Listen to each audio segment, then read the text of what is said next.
Pemantulan bunyi. Assalamualaikum warahmatullahi wabarakatuh. Apa kabarnya hari ini anak-anak ibu? Semoga semuanya dalam keadaan sehat. Amin ya robbal alamin. Hari ini kita belajar tentang pemantulan bunyi. Sebelum belajar, jangan lupa berdoa dulu ya nak. Yang pertama, pengertian bunyi. Bunyi adalah suatu gelombang yang dihasilkan oleh benda yang bergetar. Selanjutnya, sifat-sifat bunyi.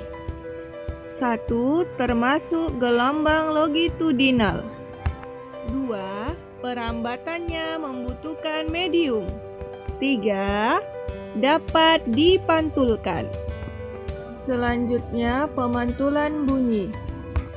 Pemantulan bunyi adalah suatu peristiwa yang terjadi akibat pemantulan bunyi terhadap dinding pantul, kemudian gelombang bunyi tersebut menyebar kemana-mana. Bunyi pantul dapat dibedakan menjadi 1. Pemantulan yang memperkeras bunyi asli. Bunyi pantul terdengar hampir bersamaan, sehingga bunyi asli menjadi lebih keras. Jarak dinding terhadap sumber bunyi kurang dari 10 meter. Contohnya, pada saat kamu bernyanyi di kamar mandi, suaramu terdengar lebih keras dan enak didengar daripada kamu bernyanyi di ruangan yang luas dan terbuka. Suara musik di ruangan tertutup terdengar lebih keras daripada suara musik di ruangan terbuka. Mengapa? Karena pada ruangan kecil, bunyi asli dan bunyi pantul sampai ke telingamu hampir bersamaan, sehingga bunyi pantul akan memperkuat bunyi asli. Itulah sebabnya bunyi terdengar lebih keras. 2. Gaung atau kerdam.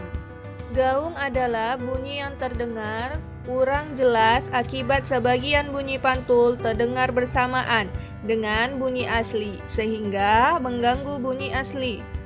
Jarak dinding terhadap sumber bunyi sekitar 10 meter sampai 25 meter. Contohnya seperti seseorang berbicara di dalam sebuah gedung yang besar. Dinding gedung ini akan memantulkan suaramu. Yang ketiga, gema.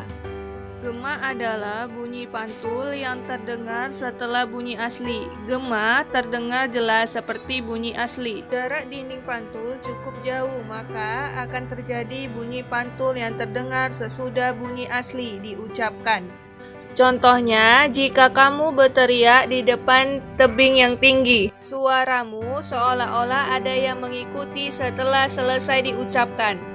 Hal ini terjadi karena bunyi yang datang ke dinding tebing dan bunyi yang dipantulkannya memerlukan waktu untuk merambat. Selanjutnya, penyerapan bunyi. Penyerapan bunyi menggunakan bahan-bahan seperti karet, karpet, gabus, kapas, dan wol. Suara dari gedung pertunjukan musik dan gedung bioskop tidak terdengar sampai keluar ruangan karena menggunakan bahan-bahan penyerapan bunyi. Baiklah, sampai di sini dulu ya nak pembelajaran kita. Sampai jumpa lagi. Jangan lupa selalu menjaga kebersihan. Semangat belajarnya. Assalamualaikum warahmatullahi wabarakatuh. Assalamualaikum anak-anak ibu yang soleh dan soleha. Hari ini kita belajar tema 7. Sebelum belajar, jangan lupa berdoa terlebih dahulu.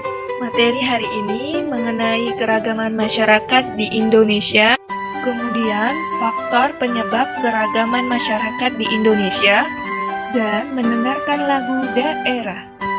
Apakah anak-anak ibu tahu apa itu keberagaman? Keberagaman itu suatu kondisi dalam masyarakat yang terdapat banyak perbedaan dalam berbagai bidang. Keragaman suku bangsa Indonesia merupakan salah satu kekayaan bangsa Indonesia yang harus selalu kita syukuri. Wilayah Indonesia terbentang luas di antara dua samudra, yaitu Samudra Hindia dan Samudra Pasifik. Indonesia berkembang dengan keragaman seni, budaya, dan adat. Setiap suku mempunyai seni dan budaya yang indah, dan setiap daerah memiliki adat yang unik. Semua berbeda antara satu dengan yang lain. Betapa kayanya bangsa kita yang memiliki beragam seni dan budaya. Aneka ragam budaya, bahasa, dan adat menjadikan negara ini negara yang besar bila ada persatuan dan kesatuan. Cara menjaga persatuan dan kesatuan bangsa di tengah-tengah keragaman yang ada, yaitu memiliki sikap saling menghormati, menghargai akan perbedaan yang ada, mendahulukan kepentingan bersama daripada kepentingan pribadi, memiliki sikap senang, membantu dan menolong orang lain yang membutuhkan. Indonesia terbentang dari Sabang sampai Merauke. Suku bangsa yang ada di Indonesia sangat beragam.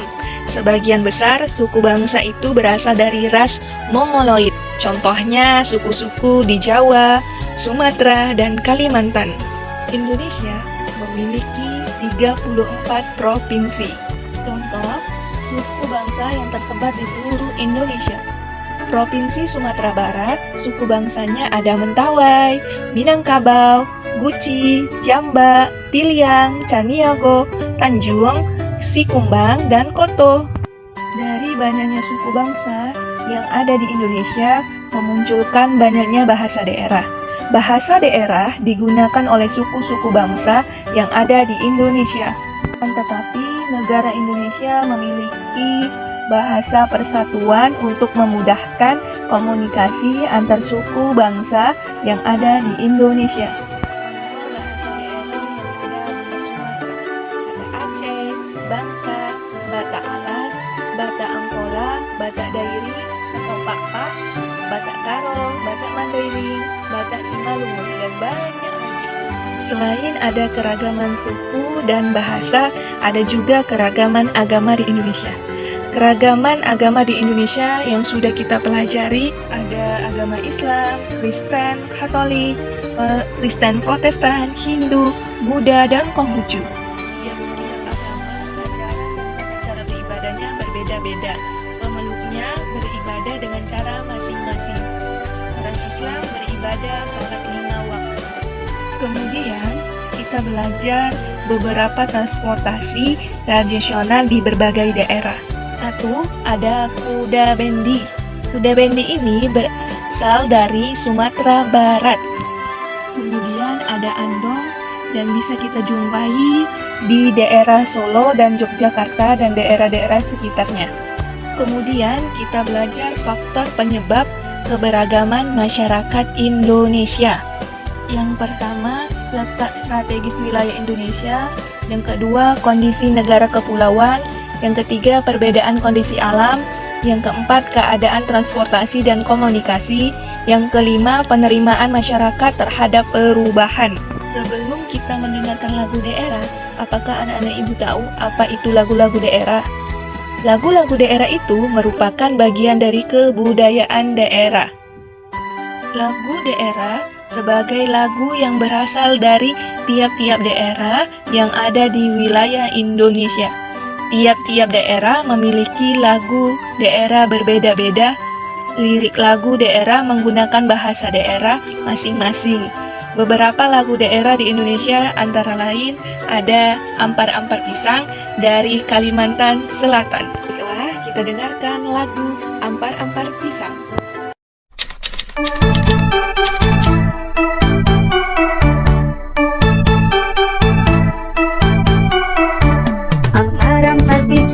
Pisangku belum masak, masak sabigi di hurung bari-bari, masak sabigi di hurung bari-bari. Mangga lepat mengalepok, bantah kayu bengkok, bengkok dimakan api, apinya canculupan. Bengkok dimakan api, apinya canculupan.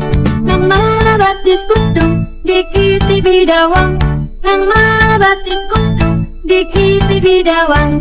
Ampar-ampar pisang, pisangku belum masak, masak sabigi di hurung bari-bari, masak sabigi di hurung bari-bari. Mangga lepak, mangga lepok, bantah kayu bengkok, bengkok dimakan dimakan api, apinya canculupan. Bengkok dimakan api, apinya canculupan.